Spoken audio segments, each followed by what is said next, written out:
안녕하십니까, 보름 구대다입니다. 오늘은 제가 왜 치유사역을 하게 됐는지 그 이유에 대해서 이야기를 나눠보려고 합니다. 저는 대학교 과정에서 무당에 관한 논문을 썼습니다. 무당이라고 하면 기독교하고는, 그리고 목사하고는, 신학하고는 조금 멀어진 주제 같은데, 저 같은 경우에는 그쪽이 좀 관심이 있어서 현장을 다녀보고 사역을 하다 보니까 꼭 좀 이렇게 필요할 것 같아서, 다른 분들도 조금 쓰시는 분들이 있어서 무당에 관해서 좀 논문을 쓰게 됐습니다. 그리고 대학원 과정에서는 우울증에 관한 논문을 작성을 했습니다. 우울증이 왜 걸리고, 그 다음에 그 치료 방법으로 가장 필요한 부분이 어떤 것인지에 대해서 이렇게 작성을 했는데, 기독교인에 한정을 해서, 기독교인이라면 신앙생활을 하고 나니까 되게 문제가 잘 풀릴 것 같은데 우울증에 걸린 사람들이 상당히 많거든요. 그래서 그 부분에 대해서 기도를 어떻게 도와줄 수 있는가에 대한 논문을 썼습니다. 대학원 과정도 그렇고 대학교 과정도 그렇고 좀 이렇게 치유 쪽에 제가 관심이 많았습니다. 그래서 그런 논문들을 썼습니다. 그리고 졸업하고 나서, 목사가 되고 나서 기회가 생겨서 사이버 대학 쪽에 중독 예방 치유학과가 있습니다. 제가 목사 되고 난 다음에 다른 거는 별로 관심이 안 갔는데 그 분야에는 좀 관심이 가서 관심을 두고 이렇게 공부를 하게 됐습니다.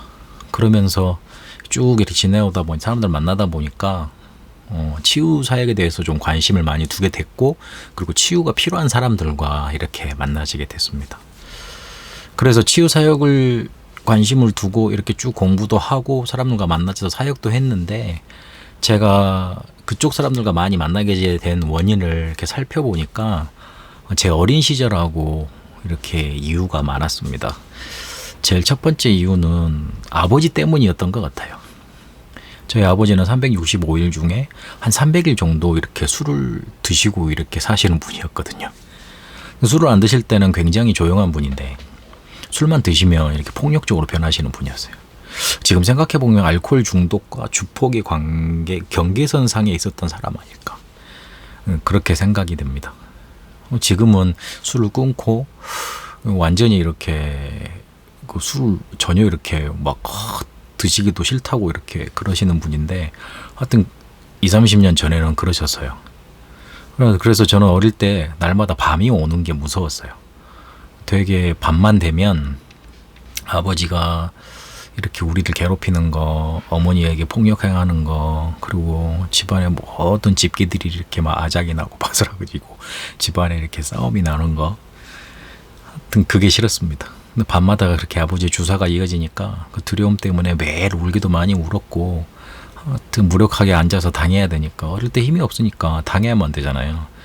그렇게 시절을 보냈습니다. 나이가 들어가면서 왜 저렇게 나약하지, 우리 아버지는? 그 술 하나 안 먹으면 될 거 가지고 왜 저렇게 술을 먹어서 자기 분에 못 이겨서 왜 우리한테 저렇게 다 털어놓고 우리를 힘들게 하고 우리 가정을 이렇게 어렵게 만들지? 왜 나하고 우리 가정은 그렇게 힘들어야만 하지?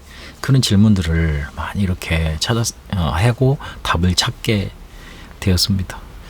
근데 교회 가도 그렇고 누굴 만나도 그렇고 거기에 대해서 그냥 아버지를 이해하고 기다리다 보면 괜찮아지겠지, 그런 말만 하지, 실제로 옛날은 가족 간의 문제로 그런 것들을 이렇게 뭔가 흘려보내 버리지 전문적인 기관에 사람을 맡기거나 이렇게 상담을 찾아가지 않잖아요.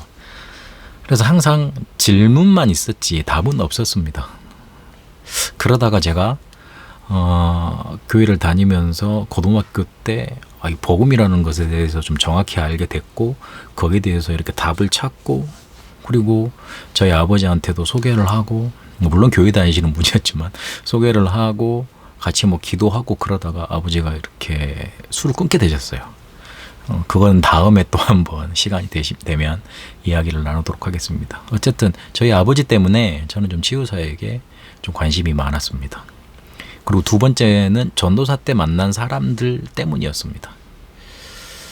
그 전도사 때 이렇게 아버지하고 이렇게 있었던 그런 일들이 있으니까 알코올 중독자를 몇 명 만나게 됐어요. 그리고 귀신 들린 사람들도 이렇게 몇 명 만났습니다. 그리고 나와 같은 이게 성장 환경을 가진 그런 아이들도 만나서 이렇게 상담도 하고 이렇게 사역을 진행하게 됐습니다. 그런데 만나보니 영 그들도 나와 같이 이렇게 고민하고 있고 힘들어하고 있더라고요. 그런데 일단 그들이 힘든 게 보이니까, 내가 전도사니까 도와드리고 싶잖아요. 그래서 도와주는데 답이 안 돼요. 그리고 치유사역을 시작을 했는데 그들에게 아무런 도움이 안 됐어요. 도리어 내가 너무 힘들어져가지고 그들을 놔두고 이렇게 도망치고 있더라고요. 너무 지쳐 있으니까, 전도사 생활 여러 번 아시는 분들은 아시겠지만 지칠 수밖에 없는 그런 환경이거든요. 내 자신이 너무 지쳐 있으니까 저 사람을 도와야겠다 싶은데 안 도와지는 거예요. 내가 힘이 없으니까. 그래서 내가 힘이 없는 상태에서는 저 사람들 도울 수가 없겠구나 하는 생각이 들어서 잠시 그런 사람이 내게 붙여지더라도 못하겠다고 다른 사람 찾아가시라고 그렇게 잠시 전도사 때는 사역을 쉬고 그렇게 하게 됐습니다. 그리고 결정적으로 제가 치유사역을 해야 되겠다 마음을 먹게 된 이유는 목사가 되고 나서 만나진 사람들 때문이었습니다. 전도사와 목사님이 별 차이는 없는데요. 그냥 안수 받았다 안 받았다 그 차이인데, 목사 되고 나서 조금 제가 뭔가 달라지고 그랬나 봐요. 정신 문제 가진 사람들을 주로 만나게 됐거든요. 그리고 암 환자도 만났어요. 예전에 제 암 환자 만나면 그냥 병원에 가시라고 그렇게 이야기해 줬는데, 그리고 아버지와 같은 그런 주폭 문제에 시달리는 그런 분도 이렇게 만나게 됐어요. 근데 공통점은 그들을 만나서 치유가 되기 시작했다는 겁니다. 근데 그들이 달라지기 시작하더라고요. 전도사 때도 그런 사람을 만났고, 예전에도 그런 사람을 만났고, 그리고 지금도 만나고 있는데, 근데 이상하게 지금 만나면 이 사람들이 달라지기 시작하더라고요. 근데 그 원인을 찾아보니까 제가 달라진 거였어요. 전도사 때 그렇게 힘이 없다가 목사가 되고 나서 어떤 저도 이제 바닥을 치는 일이 있었거든요. 그 일을 겪고 난 다음에 사람들을 만나면 뭔가 이렇게 끝까지 만나게 되고, 끝까지 만나다 보니까 그 사람들이 변화가 이루어지고, 그리고 그 사람들이 치유받는 일들이 조금씩 이렇게 나타나더라고요. 예전과 다르게 그 사람들을 매일 만나게 됐어요. 그리고 한 달 정도 매일 만나다 보면 이분들이 점점 뭔가 이렇게 덮였던 것들이 확 사라지고, 그다음에 치유의 길을 그분들이 이렇게 스스로 걸어 가실 수 있게 되더라고요. 그런 이야기들은 또 다음에 또 이렇게 한번 또 풀어보도록 하겠습니다. 그런 경험들을 하게 되면서 나한테 오는 사람들을 이렇게 도와야 되겠구나 하는 게 저만의 매뉴얼이 이렇게 생기게 되더라고요. 그래서 치유사역을 내가 꼭 해야 되겠다 하는 마음을 가지고 이렇게 계속하게 됐습니다. 누구를 돕는 사역이라고 생각을 했는데 알고 보니까 나를 살리는 사역이었습니다. 그리고 나를 도움이 필요하다고, 나의 도움이 꼭 있어야 된다고 생각하는 사람들을 만나면 어디든지 찾아가게 됐습니다. 그만큼 제 안에 이제 힘이 생겼다는 뜻이겠죠.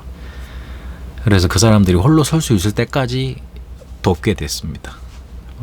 나를 만나주는 사람, 그리고 나를 필요하는 사람, 그리고 내가 가진 게 꼭 그 사람한테 전달되어져서 살아나야 될 사람, 그런 사람들을 계속 도우려고 합니다. 지금까지 제가 치유 사역을 하게 된 이유에 대해서 이렇게 말씀을 드렸고요. 다음 시간에 더 많은 이야기들로 찾아뵙도록 하겠습니다.